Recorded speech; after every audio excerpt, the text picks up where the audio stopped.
The sentence was already decided long before the accused ever spoke a word, and what happened next was not justice, it was something far darker. Because in the vast and powerful Ottoman Empire, punishment was not just about law, it was about fear, control, and spectacle, and hidden behind the grand mosques, the glittering palaces, and the disciplined armies was a system so brutal, so calculated, that history itself tried to soften its edges. But the truth was far more disturbing, because justice, in this empire, could be swift, unpredictable, and sometimes grotesque beyond imagination. To understand how it all began, we must step into a world where power was absolute and mercy was often optional. A world ruled from the magnificent halls of Topkapi Palace, where sultans governed not just land, but the lives of millions. Here, decisions were not debated in public courts. They were whispered in private chambers, signed with authority, carried out without hesitation, and once an order was given, there was no turning back. But no one saw what came next, because the Ottoman system of justice was not chaotic. It was highly organized, structured, rooted in law, religion, and tradition. At its core were legal frameworks influenced by Islam, combined with imperial decrees known as canon. On the surface, it seemed fair. Judges known as cadis were responsible for interpreting the law. Evidence was considered.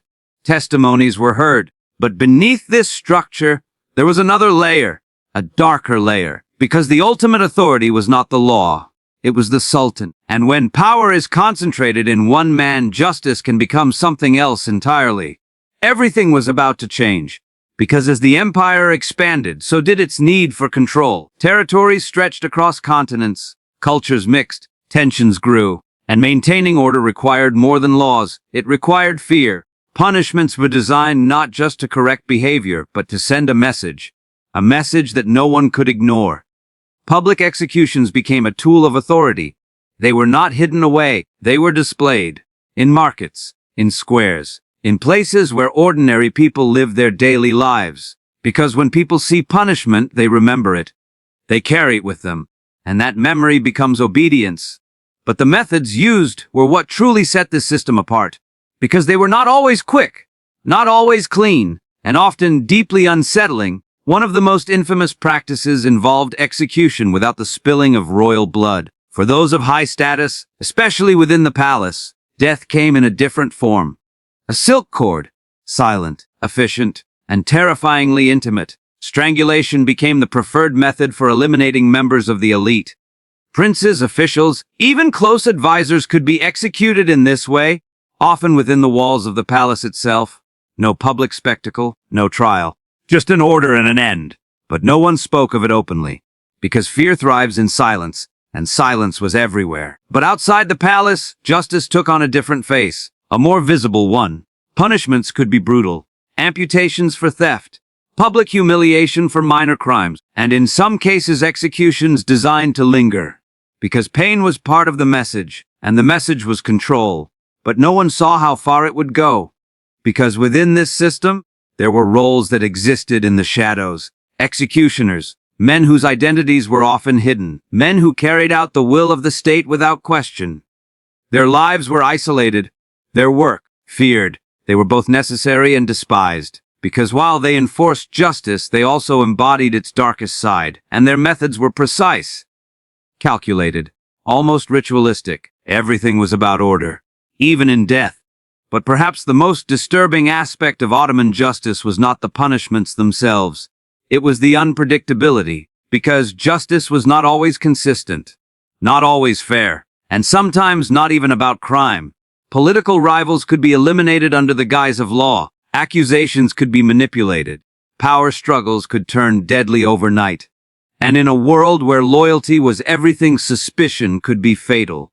Because once you were seen as a threat, your fate was already sealed. But no one saw what came next. Because inside the palace, a silent war was always unfolding. A war for influence, for survival, for control. And nowhere was this more intense than within the royal family itself. Princes, potential heirs to the throne, lived under constant threat. Because in the Ottoman system, succession was not always peaceful. It was competitive, deadly. Brothers could become enemies. And when a new sultan rose to power, one of his first decisions could determine the fate of his own blood. fratricide. The execution of brothers to secure the throne.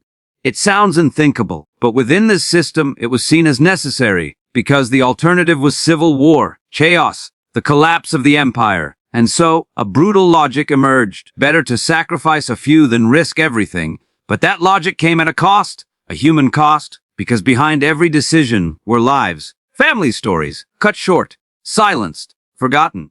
And this raises a question that still echoes through history. Was this justice? Or was it power disguised as law? Because the line between the two was often blurred, and in that blurred space, anything could happen. But everything was about to change again, because as the empire reached its peak, new pressures began to emerge. External threats, internal tensions, shifting dynamics of power. And with them came new forms of control, new methods, new consequences. Because maintaining an empire of such scale required constant adaptation, and adaptation often meant escalation. Punishments became more symbolic, more theatrical, designed not just to enforce law but to reinforce authority. Because in a world where information spread slowly, visuals mattered. What people saw shaped what they believed, and what they believed shaped how they behaved. But beneath the surface, cracks were beginning to form. Because fear can control people, but it cannot create loyalty. And without loyalty, even the strongest systems begin to weaken. But no one saw what came next. Because the very system that maintained order would eventually contribute to instability. Because when justice becomes unpredictable, trust disappears. And when trust disappears, so does unity. And without unity, even empires can fall. But that moment was still far away. For now the system remained powerful, efficient, and deeply feared. And as the sun set over the domes and minarets of the Ottoman world, life continued as it always had.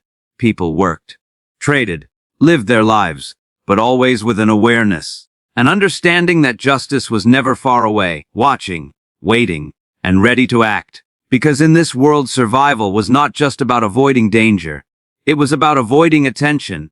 Because once you were noticed, your story could change in an instant. And often it did.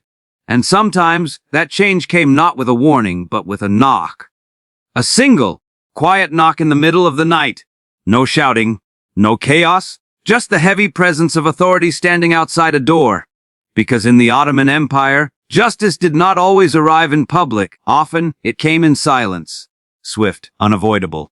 The door would open. The order would be read, or sometimes not even spoken. And within moments, a life could be taken away, as if it had never belonged to the person at all.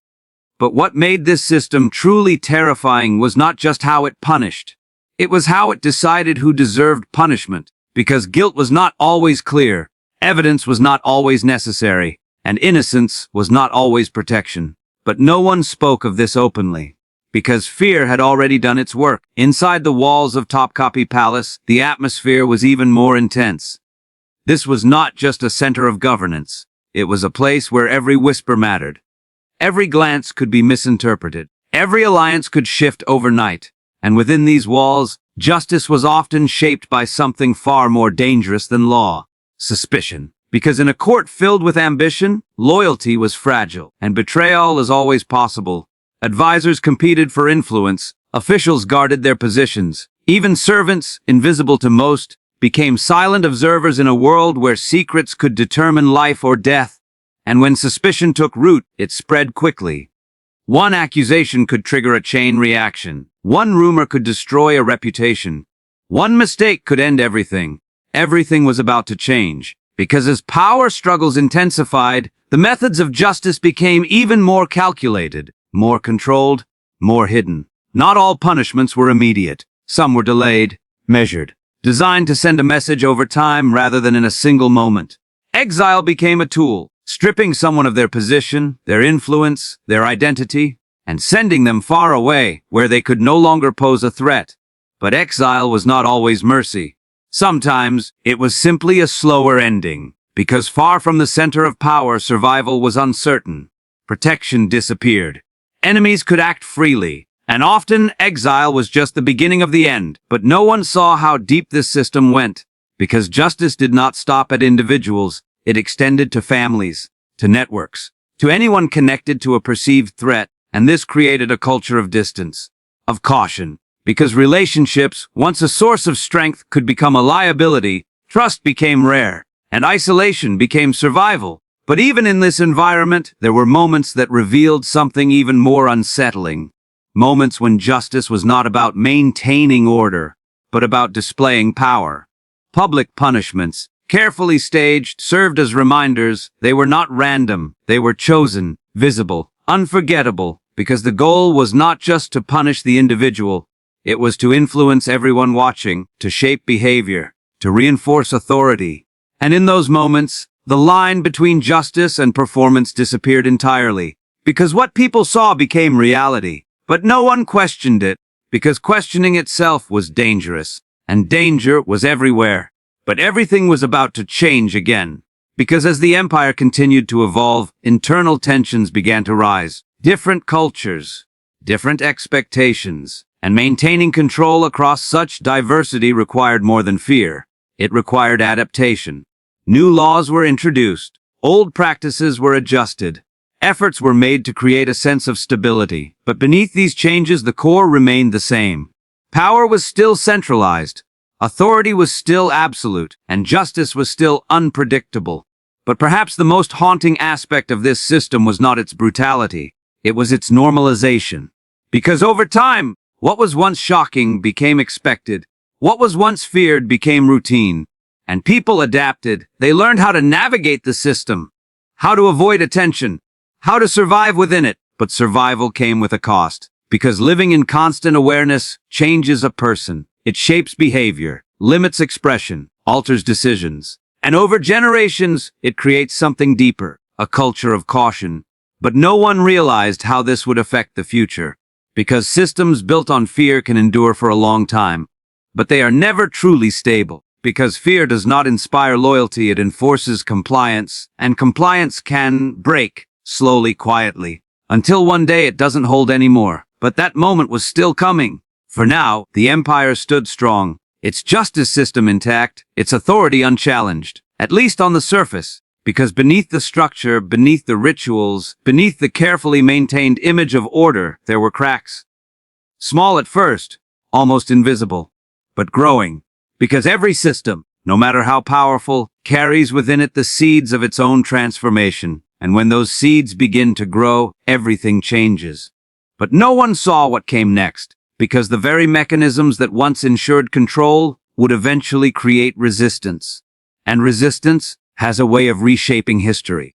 Because when people begin to question, when they begin to see beyond fear, when they begin to imagine something different, the balance shifts. And once that shift begins, it cannot be stopped. Because the story of justice in the Ottoman Empire is not just a story of punishment. It is a story of power, of control, of human decisions made under pressure, and the consequences of those decisions. Because behind every law, there is intent. Behind every punishment, there is a message. And behind every system, there are people. People who create it, people who enforce it, and people who live under it. And in the end, those people determine what survives and what fades into history.